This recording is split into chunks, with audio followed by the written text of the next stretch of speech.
Module 10, Overview of Circadian Rhythms. Several years ago, Keith and colleagues published this interesting paper that looked at the factors in the environment that were not related to eating or exercise that rose coincidentally with the rise in obesity prevalence that began basically around the 1980s. And one of the most striking factors of all of the ones listed here, which include antidepressant use and home temperature, mean age of mothers at first birth, non-smoking prevalence, the prevalence of plastics that are known to influence obesity status, the prevalence of the use of air conditioning, which basically is an indicator of rising climate temperatures, the proportion of Hispanic and people aged over 35.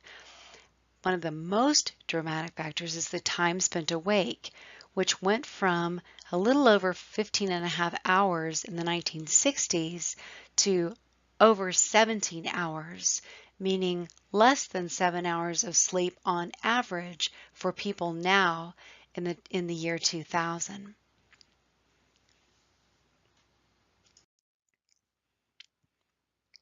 We know now that everything from exercise to ordering flowers to shopping to drinking and partying to gambling to even getting your pet manicured can be done 24 hours a day, 7 days a week.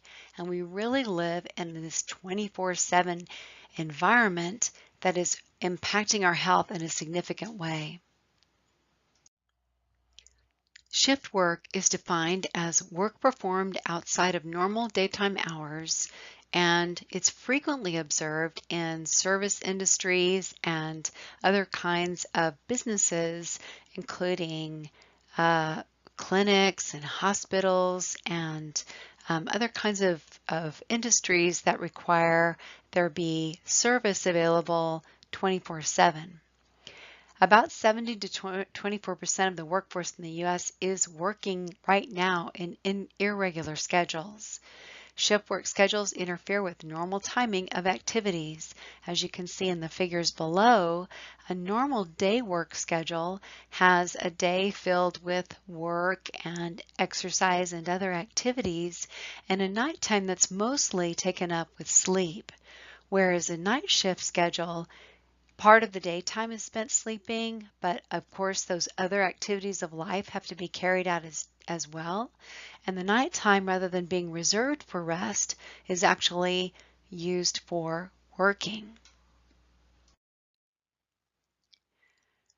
So we know that from epidemiological studies that compared with day workers, shift work is associated with increases in blood triglycerides, high-density lipoprotein cholesterol, higher BMI, higher waist-hip ratio, and an increased risk for obesity, cardiovascular disease, and type 2 diabetes.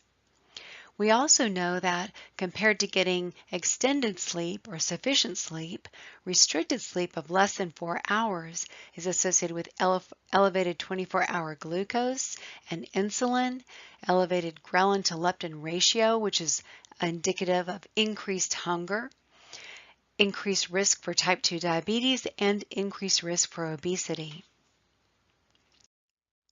Shift work is associated with increased risk for the development of chronic diseases, as well as a whole host of metabolic problems. Circadian disruptions in things like body temperature and respiratory rate, or hormone production or the menstrual cycle, or other types of disruptions can result in brain alterations, including disrupted sleep. They can result in gastrointestinal disorders, including dyspepsia and abdominal pain. It can increase the risk for cancer. It can impair reproductive health.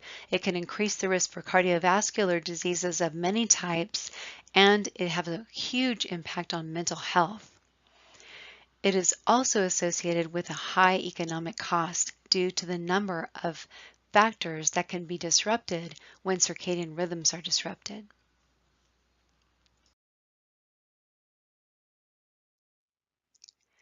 Both shift work and altered sleeping and eating influence a whole host of metabolic diseases. And what we're still trying to work out is the mechanism for linking these two to metabolic disease. Just as a clock keeps time, every cell in your body has a circadian clock that is a transcriptional mechanism that keeps the time in your cells and synchronizes your body and your physiological functions to the changing environment over 24 hours. You can see that in these lines depicted in red as positive factors in a positive part of the feedback loop go up, the negative factors also rise, causing the positive factors to decrease and basically inducing rhythmicity of the genes that are controlled by the circadian system. We know that there are intrinsic biologic rhythms in plasma melatonin, in core body temperature, and in plasma cortisol, and these all serve to induce restfulness when you need to sleep, and wakefulness when you need to be awake. Many of our behavioral and metabolic rhythms occur in a time of day dependent manner. This is a general scenario, but will vary between individuals. For example, just prior to waking, our body temperature rises and melatonin levels drop, which results in wakefulness. Stress hormones begin to rise, which stimulates physical activity. Optimal alertness generally occurs for most people around mid-morning. Muscle performance peaks in the late afternoon, and melatonin begins to rise as the sun goes down. The body cools and we go to sleep, and our deepest sleep occurs around 2 a.m. The day is mostly dominated by anabolic processes like glycogen synthesis and cholesterol synthesis and bile acid synthesis and other kinds of anabolic processes, while the night is mostly dominated by catabolic processes like oxidative metabolism, gluconeogenesis, and other functions. If you don't believe that we live in a 24-hour society, take a look at these pictures from the late 1950s and the predicted pictures of light exposure in the year 2025. We basically live in an area, in a time in history in which we can do just about anything over the course of 24 hours. Depicted below is a typical graph in which, as you analyze circadian data, you detect patterns of behavior and characterize them in terms of acrophase, or the peak of activity, period, or the length of time between troughs or peaks in a circadian pattern, advance or delayed phase, and amplitude, which is the distance from the mean to the peak. The circadian clock consists of a transcriptional mechanism that turns itself off and on in a rhythmic manner, and it turns on the genes that it controls in a rhythmic manner as well. The core circadian clock is located in the suprachiasmatic nucleus in the hypothalamus of the brain. The central clock is regulated in large part by exposure to light, while peripheral clocks are regulated by exposure to neurohumoral factors that rise and fall with eating behavior and physical activity behavior. The core components of the circadian clock have been elucidated and are shown here. At the center of the clock are two genes called clock and BMAL1, shown here, circled in red, and they together form a dimer, and they bind DNA and promote transcription. On the positive part of the loop, they actually promote transcription of themselves. In the negative part of the loop, they promote transcription of repressors that downregulate their own expression. Those include the cryptochrome or cry genes, the period or PER genes, and Reb-ERB alpha, which all serve to negatively downregulate their expression, serving as the negative part of the feedback loop. So as mentioned in an earlier slide, as the positive parts of the circadian clock go up, so do the negative parts of the circadian clock, then causing the positive parts to go down and subsequently the negative parts to go down. And thus is rhythmic gene expression of the core components as well as anything they regulate maintained. It's been shown, now very well accepted, that disruption of the circadian clock can induce a whole host of metabolic diseases. This was a famous study published in 2005 in which Fred Turek and Joe Bass showed that disruption of the clock gene could induce obesity and metabolic syndrome. And in fact, those genes, clock stands for Circadian Locomotor Output Cycles Kaput. So kind of a cute acronym on what the clock does, which is basically control circadian cycles. When the clock mutation was introduced into these transgenic animals, disruption of some but not all clock genes produce metabolic phenotypes.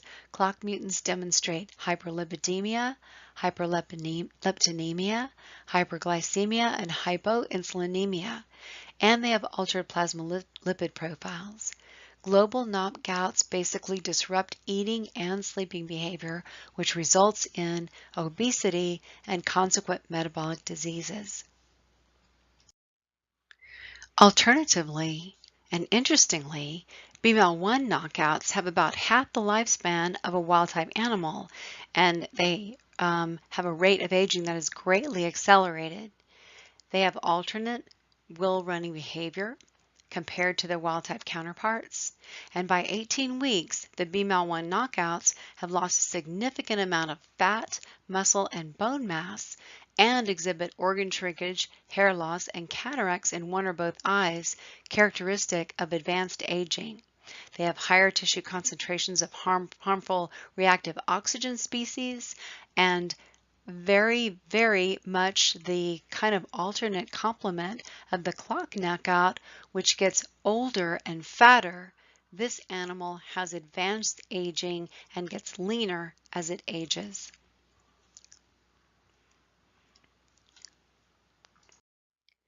Thus, the central clock, found in the brain within the suprachiasmatic nucleus, is regulated by photoentrainment that occurs via exposure to light. And in turn, the central clock regulates all the peripheral clocks that are found in tissues all over the body. Peripheral clocks are regulated by both the central clock and by neurohumoral factors that are secreted upon activities like feeding and exercise. And together these clocks act to regulate circadian and rhythmic behavior, and when they go awry, that disruption can result in altered metabolism and increased risk for disease. In this lesson and in this module, we'll cover how the circadian clock works. We'll explain a little bit more about the genes that are part of the circadian clock, what happens when the circadian clock goes awry, and how nutrition and the clock intersect to determine health.